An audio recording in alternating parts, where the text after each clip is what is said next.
all these staffers started to come out, not for nothing, but I know a guy, I know him very well, whose sister worked for her, who said you were not allowed to make eye contact with Ellen in the halls of that show. If you saw her, this is not a nice person. The Ellen situation. Yeah. You know, people found out that Ellen was mean, and all these people came out and said, Ellen's actually a bitch. And then we're like, whoa, Yeah. I can't believe it. And she lost everything. She fell apart, disappeared, because people found out that this character that she was portraying in a half an hour on a television show is not really who she was. My buddy Greg, who was one of her writers, was like, she's a piece of shit. And he was like, she's a monster. What if I told you that America's most beloved daytime TV host, the woman who built an empire on dancing and kindness, was actually running what insiders describe as a workplace nightmare? Joe Rogan and Megyn Kelly have just delivered a devastating 1-2 punch that's completely shattered Ellen DeGeneres' carefully constructed image, and what they've revealed will shock you to your core. This isn't just another celebrity scandal. This is the complete demolition of one of Hollywood's most protected facades. It's like a beautiful name, Isis. Ellen's rough. That's Ellen a is rough like one. an old. But it's a rough one now. It's a rough one now because she was running Abu Ghraib in the back of her show. It led to article after article of people being like, Ellen's a bitch.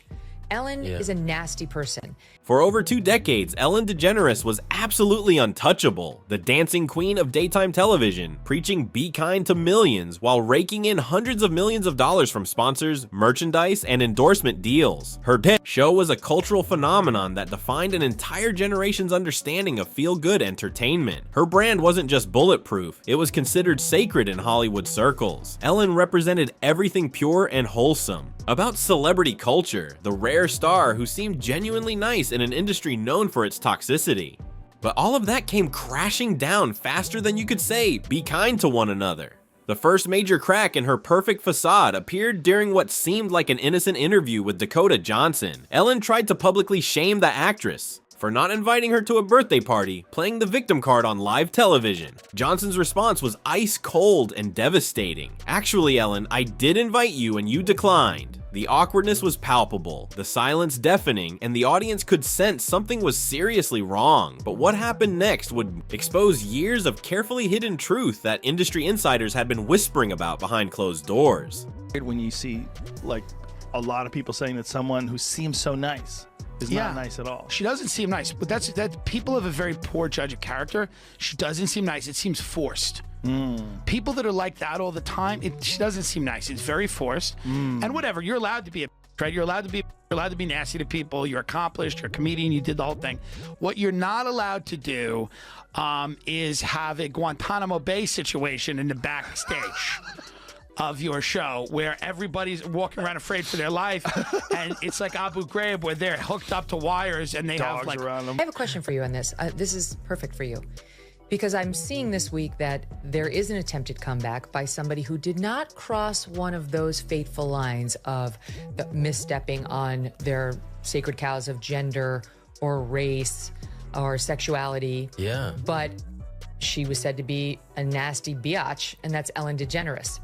Yeah. So her show got canceled after she had this testy exchange with Dakota Johnson, where something happened where Dakota said, oh, I had this birthday party, and Ellen said, well, why didn't you invite me? You didn't invite me. And she said, like, no, I did invite you, Ellen. That's not what happened.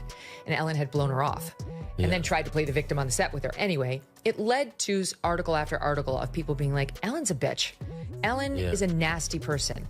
And Joe Rogan didn't just stumble into this story. He approached it like a cultural archaeologist digging through Hollywood's dirtiest secrets with surgical precision. His method wasn't about petty celebrity gossip or manufactured drama. This was full-scale demolition of a carefully constructed myth that had fooled millions of people for decades. Rogan revealed shocking details from multiple industry insiders, including his own writer friend who had worked directly on Ellen's show for years. The verdict from someone who knew her personally. She's a piece of shitty and she's a monster behind the scenes. But the revelations got exponentially worse from there. According to multiple sources that Rogan had personally verified, staff members weren't even allowed to make eye contact with Ellen in the hallways of her own studio. Think about that for a moment. Imagine working somewhere where simply acknowledging your boss's existence could cost you your career. Former employees described an atmosphere so toxic and fear-inducing that Rogan compared Ellen's backstage operation to military detention facilities, where workers walked around afraid for their lives every single day. One particularly disturbing account came from someone whose sister had worked directly under Ellen's supervision, confirming that the no eye contact rule was just the tip of an iceberg of psychological intimidation tactics. Have they made progress with the strike? They're picketing right now, so I think it's the early stages. I would think it might take a little bit with this one. When someone crosses the rider strike, that's some dirty shit. They cross the picket line. Yeah, I haven't seen anybody doing that yet. I think Ellen did. I had a buddy of mine who was writing on Ellen. Everybody kind of knows now what she's really all about. And that's another one of those. Like, I'm so nice and I'm so sweet. Being behind the scenes. While Rogan was busy exposing the cultural mythology and psychological manipulation, Megyn Kelly approached the story from a completely different angle with her trademark journalistic precision. Kelly didn't waste time with surface-level observations. She went straight for the corporate jugular, methodically investigating the business empire behind Ellen's manufactured smile. Her deep dive revealed a systematic pattern of lawsuits, employee complaints, and alleged harsh working conditions that had been strategically swept under the rug by powerful publicists and media allies for years. Kelly's investigation exposed how Ellen's famous "Be Kind" mantra was nothing more than brilliant marketing designed to sell products and generate revenue, while the actual business operated like a ruthless corporate machine where employees were treated as completely disposable. She documented how mainstream media outlets had consistently protected Ellen's brand rather than investigating legitimate complaints, tiptoeing around serious controversies while real people suffered in demonstrably toxic working conditions. Kelly's methodical approach revealed financial settlements, non-disclosure agreements, and a coordinated effort to silence victims who tried to speak out about their experiences. She's a leftist, and she didn't hit one of their sacred cows. Nastiness, that's their bread and butter. Well, I think everyone, I mean, I will say, like, the resentment, I think everyone should have a chance for reconciliation. I don't think Jesus exempted anybody. And so I do, while it does, because I have been allowed back in, but I don't hold any grievance and resentment. It's very important. And I would just say for Ellen, the resentment, you have to know, you have to get over resentment to whatever addiction or addictive qualities happen, to get over it. The testimonies that emerged through both Rogan and Kelly's investigations painted an absolutely horrifying picture of what daily life was actually like behind the cameras. Multiple former staffers came forward with eerily consistent stories, describing an environment where kindness was performed exclusively for television audiences, while psychological cruelty ruled every behind-the-scenes interaction. The accounts were so disturbing that they challenged everything the public thought they knew about Ellen's character. One particularly damaging revelation came from a former writer who described Ellen as pathologically controlling, monitoring staff conversations, and punishing anyone who showed insufficient enthusiasm for her comedy material.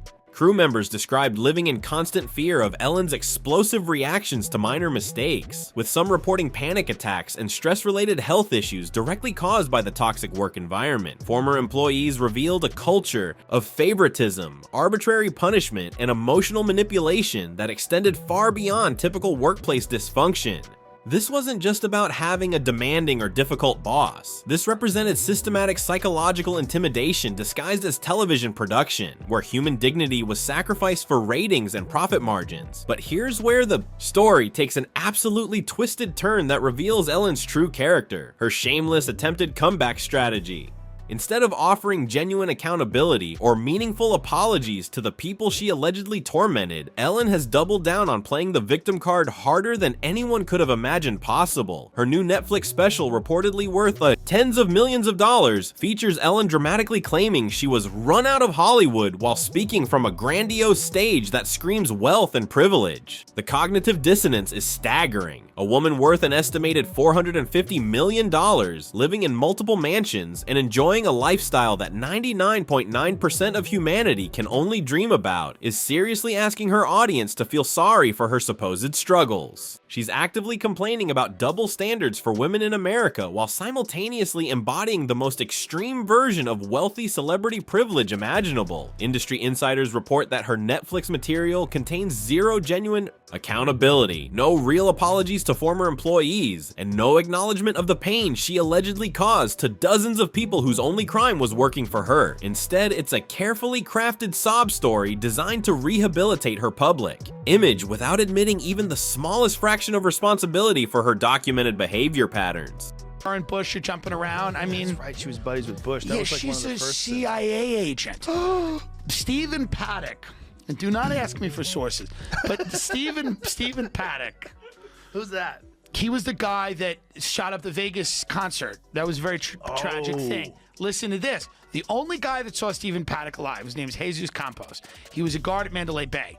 He got interviewed nowhere else. You know where he got interviewed in the beginning? Ellen. Really? Weird.